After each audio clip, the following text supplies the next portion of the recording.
মা,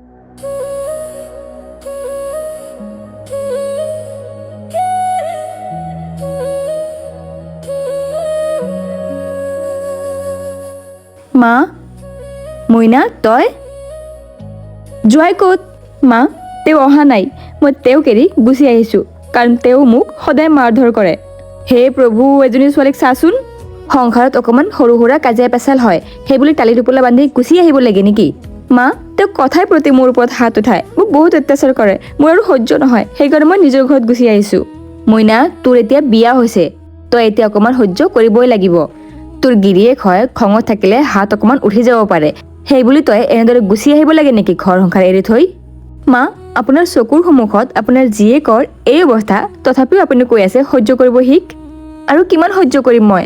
মইনা চা, এতিয়া অকণমান ধৈৰ্য ধৰি সকলোবোৰ সহ্য কৰিব শিক।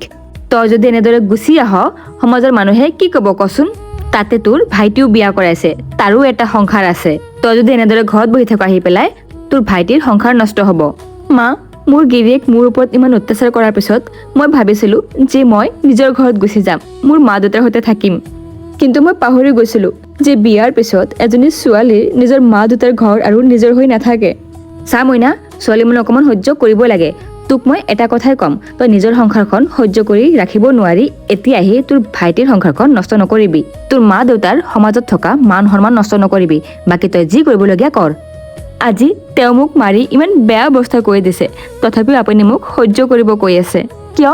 কাৰণ সমাজত যাতে আপোনালোকৰ নাম বেয়া নহয়, সেইকাৰণে। আপোনাৰ ল'ৰাৰ সংসাৰ যাতে বেয়া নহয়, সেইকাৰণে।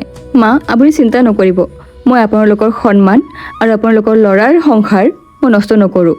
মই মৰি গ'লেও মোৰ মুখাগ্নি কৰিবলৈ নাহিব।